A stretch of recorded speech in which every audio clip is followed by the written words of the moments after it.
Après plusieurs semaines d'attente, la Formule 1 est enfin de retour et elle s'est pas fait avec le Grand Prix le plus excitant. Ce week-end avait lieu le Grand Prix des Pays-Bas 2024 et on a eu une course, ma foi, assez soporifique. On a eu quelques batailles mais pas énormément d'action en piste. On s'était quitté avec un Grand Prix de Belgique et la disqualification de George Russell, des victoires de McLaren et de Mercedes, un Verstappen et un Perez en difficulté. Et cette saison reprend avec une toute autre tournure. Lando Norris s'est imposé sur ce Grand Prix des Pays-Bas et pas de n'importe quelle façon. Et aujourd'hui, on va voir ensemble si Lando Norris peut encore espérer aller chercher un titre mondial en 2024.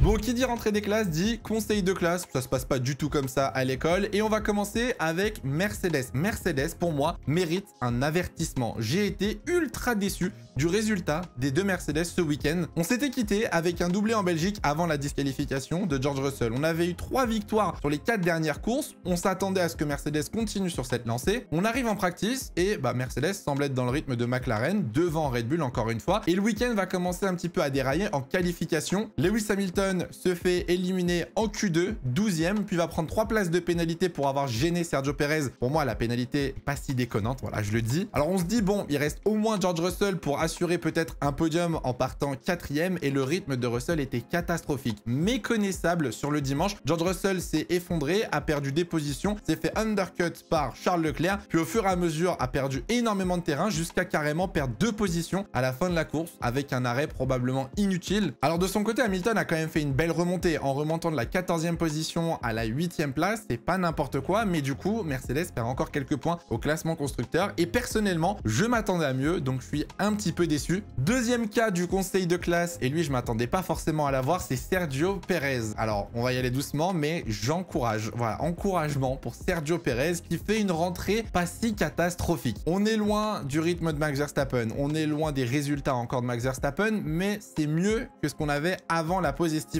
Pas d'erreur à signaler, mis à part le petit drama en qualification avec Lewis Hamilton, pas d'accident. Sergio Perez s'est retrouvé à se battre, et plutôt proprement au final, avec Carlos Sainz pendant le Grand Prix. Je trouve que Perez reprend, on va dire, d'une façon un petit peu plus saine cette saison 2024 qu'il l'avait arrêté avant l'été, et j'espère pour lui que ça va aller de mieux en mieux parce que Red Bull va avoir besoin de lui. Troisième élève du conseil de classe, et celui-là, c'est quelque chose qui me tient à cœur, la réalisation du Grand Prix des Pays-Bas. Alors, je sais pas techniquement qui a fait la réalisation, ça dépend des pays à chaque fois, et forcément, la F1 n'a pas toujours la main dessus, mais la réalisation était catastrophique. Voilà, j'ai été ultra frustré, honnêtement, de regarder la course. En fait, ce qui m'a frustré, c'est qu'on rate la plupart des actions, des dépassements ou des batailles. On s'est retrouvé avec un encart dans le classement à chaque fois pour voir le dépassement de Lewis Hamilton ou Carlos Sainz, alors qu'on aurait pu l'avoir en plein écran. La plupart du temps, on s'est tapé des replays pour voir les dépassements ou les actions un petit peu chaudes sur la piste parce que, je sais pas, le caméraman, il était concentré sur une voiture qui se balade dans le secteur 3. Bref, ça m'a fait un petit peu tilt, honnêtement, la réalisation. J'étais un peu frustré parce que,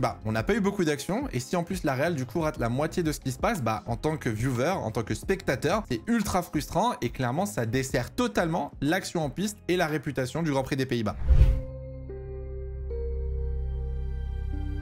Bon, on va commencer ce récap par le moment marquant du début du week-end. C'est l'accident de Logan Sargeant en 3e séance d'essai. Le pilote américain va être remplacé par Carlos Sainz pour la saison 2025 chez Williams, et son week-end, à mon avis, ne va pas marquer les esprits d'une bonne façon. Au bout de 15 minutes de séance d'essai, sous la pluie, Logan Sargeant va venir atomiser sa Williams dans le rail du virage 6. Alors l'erreur, elle est toute bête au final. 2 roues sur le vibreur qui l'envoie un petit peu dans l'herbe. On se retrouve avec 2 roues dans l'herbe sous la pluie. C'est le tête un queue instantanément, il va venir exploser sa Williams dans le rail du virage 6, plus de peur que de mal. Heureusement, Logan Sargeant s'en sort très très bien, l'accident est violent visuellement, mais le vrai problème de cet accident, c'est que la Williams de Logan Sargeant était équipée de toutes les améliorations de la Williams. En d'autres termes, Logan Sargeant, avec une toute petite erreur de débutant, vient d'atomiser plusieurs semaines voire plusieurs mois de travail pour l'écurie Williams. Un autre problème avec cet accident, c'est qu'on est en FP3, donc on est à quelques heures de la séance de qualification, et vous l'avez sûrement vu, Logan Sargeant n'a pas pu participer à la séance de qualification. Son coéquipier est allé en Q3,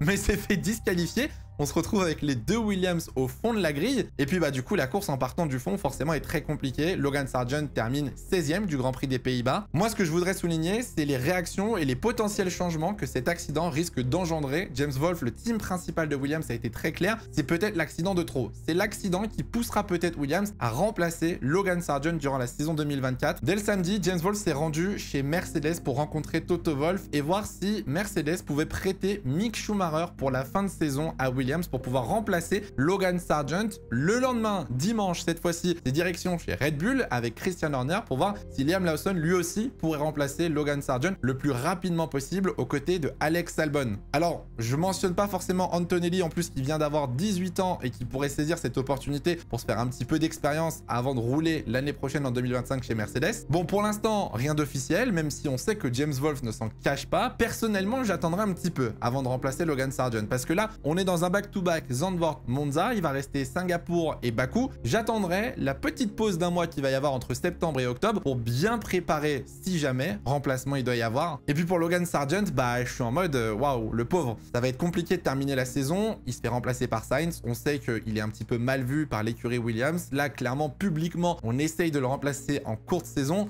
Je lui souhaite bonne chance et je sais pas réellement à quoi m'attendre pour lui avec cette ambiance aussi tendue chez Williams. La malédiction pour Lando Norris n'a toujours pas été brisée. Ça me fait un petit peu sourire, mais oui, Lando Norris est parti en pole position. Oui, Lando Norris a encore perdu la tête de la course avant le premier virage. Alors, il avait fait un tour exceptionnel la veille pour se mettre en pole position, mettant 3 dixièmes à Max Verstappen, mais son départ n'a pas suffi pour empêcher Max de passer en tête au premier virage. Moi, j'étais persuadé, honnêtement, j'étais persuadé que Norris, sur la fin du premier relais, allait revenir sur Max Verstappen. C'était sûr, c'est tout le temps comme ça depuis que McLaren a la meilleure voiture. Je repense un petit peu à tous ceux qui m'ont dit en commentaire sous la vidéo du débrief de mi-saison qui me disaient ouais, McLaren a pas forcément une si bonne voiture, McLaren n'a pas forcément la meilleure voiture. Pas de ça ici. McLaren aujourd'hui est la nouvelle Red Bull. McLaren a une voiture imbattable, peu importe les domaines, qualification, course, rythme de course, dégradation, il y a tout qui est bien sur cette voiture. Red Bull aujourd'hui connaît des problèmes que McLaren n'a pas. Si on revient sur Lando Norris ce week-end, c'est pole position, meilleur tour, victoire, pilote du jour, 22 secondes d'avance sur Max Verstappen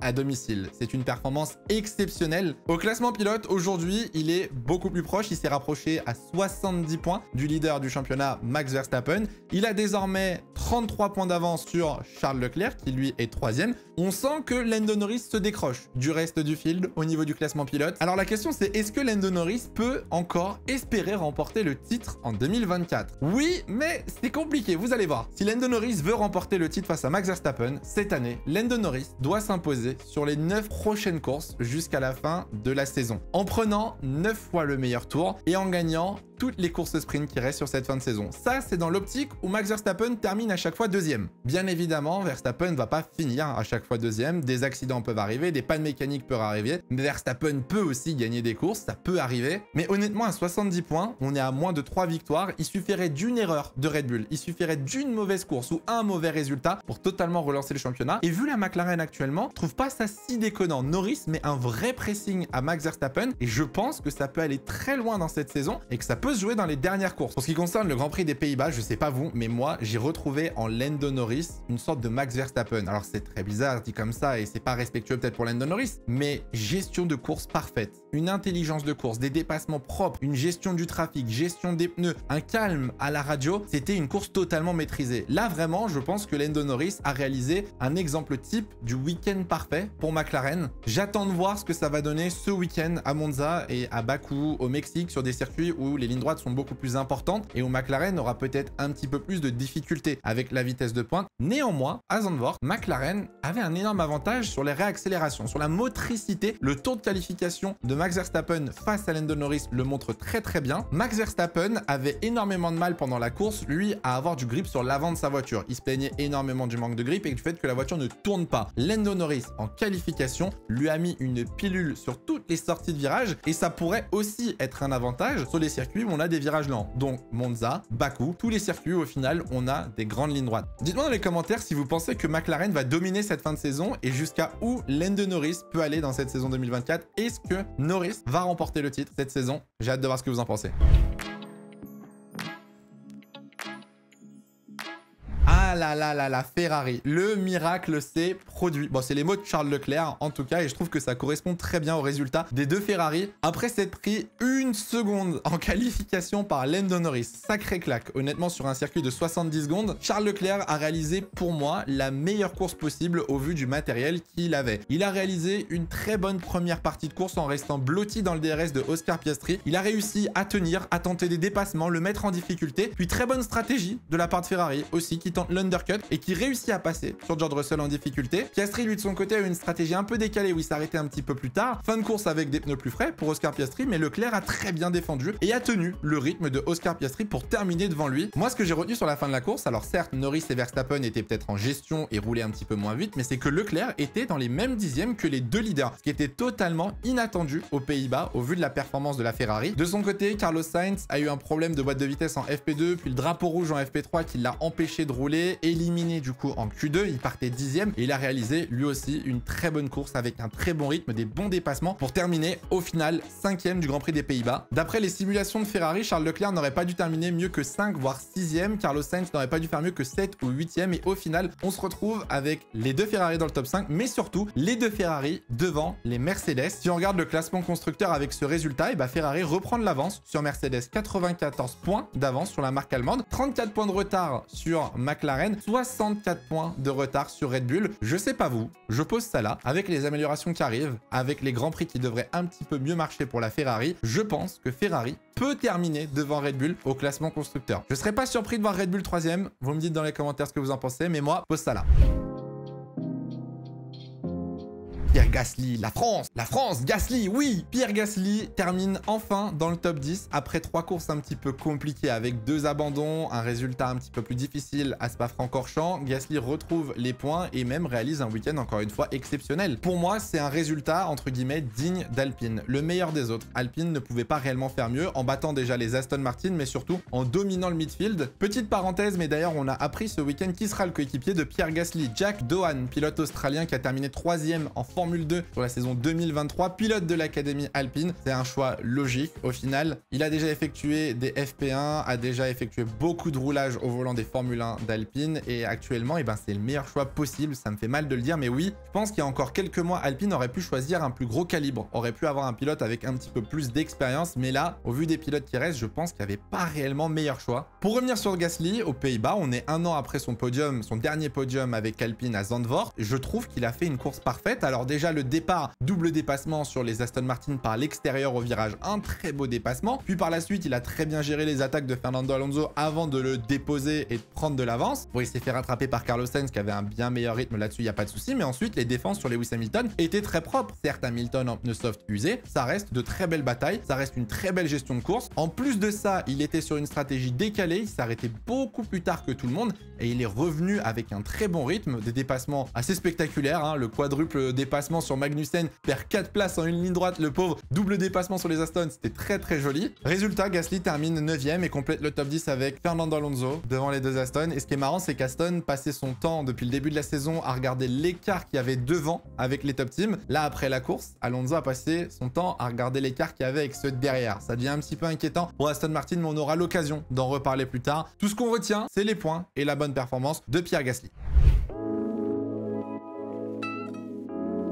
Le hydroprono. Alors, avant qu'on passe au hydroprono du Grand Prix d'Italie, déjà, première information, je serai présent ce week-end en Italie, à Monza, pendant les 3 jours. Donc, si on se croise, n'hésitez pas à venir dire bonjour, à discuter, tout simplement. Je tiens à présenter mes excuses. Alors, sur les derniers récaps, je disais que vous n'utilisiez pas le hashtag hydroprono. En effet, vous l'utilisiez tous. Les messages étaient en cours d'examen. On n'avait pas vu qu'il y avait des centaines de messages qui étaient en cours d'examen et qui n'apparaissaient pas sous la vidéo. On a découvert que vous étiez des centaines à faire le prono et je tiens à m'excuser parce que j'ai été un petit peu forceur sur ce hashtag. On a donc découvert des centaines de pronostics sur la vidéo du Grand Prix de Belgique, sur les vidéos précédentes aussi. J'avais pronostiqué Lando Norris en pole position et j'ai eu juste une victoire de Verstappen. J'ai eu faux. J'avais mis Piastri 2e et Hamilton 3e. Ça aurait pu être un résultat possible. Malheureusement, la vie en a décidé autrement. On a été très nombreux à faire un podium avec plus ou moins les mêmes pilotes. Vous étiez tous sur une base de pole position de Lando Norris, victoire de Norris, Piastri sur le podium et soit Verstappen, soit Lewis Hamilton sur le podium. podium. Bon, résultat, Charles Leclerc s'est faufilé et pas grand monde et même personne n'a trouvé le pronostic exact, mais vous aviez une bonne base et vous auriez marqué des beaux points si jamais il y avait un classement. Je vais vous donner mon pronostic du Grand Prix d'Italie. On verra si j'ai raison et peut-être que je suis un petit peu biaisé parce que je suis fan de la Scuderia. Pole position de Charles Leclerc. Pour moi, Ferrari performe toujours en qualification. En Italie, ça marche toujours, même si la voiture n'est pas la plus performante. On a toujours une Ferrari en première ligne. Je vois bien une victoire de Max Verstappen, tout simplement parce que j'estime que la Red Bull a une meilleure vitesse de pointe et je pense que Red Bull aura moins de difficultés avec ses pneumatiques. Je pense que ce sera un petit peu plus simple pour Verstappen pour s'imposer. Je mettrai Lando Norris deuxième. Je vois mal Norris contre-performer, honnêtement, à Monza. Je vois pas pourquoi la McLaren ne serait pas sur le podium. Et je garde quand même Charles Leclerc sur le podium. Beaucoup d'améliorations prévues pour Ferrari. On est à domicile. J'espère que la Scuderia va au moins finir sur le podium à Monza. Je croise un peu les doigts et je me mens moi-même en espérant que ce sera mieux qu'une troisième position. Je vous laisse faire vos pronostics dans les commentaires avec le hashtag HydroProno tout attaché. Du coup, promis, cette fois-ci, on les verra passer et on les prendra en compte pour le prochain récap. C'est la fin de ce récap du Grand Prix des Pays-Bas 2024. J'espère que cette vidéo vous aura plu. Comme d'hab, dans les commentaires, je compte sur vous pour me donner un maximum de retours, vos pronos, vos feedbacks, votre avis sur ce week-end à Zandvoort. Nous, on se retrouve très bientôt pour une prochaine vidéo, la Cool Room de Sébastien Buemi qui sort mercredi à 18 h. Activez bien les notifications et abonnez-vous pour ne pas la rater. En attendant, passez tous une très bonne semaine. Faites attention à vous et portez-vous bien. C'est le plus important. Ciao, ciao.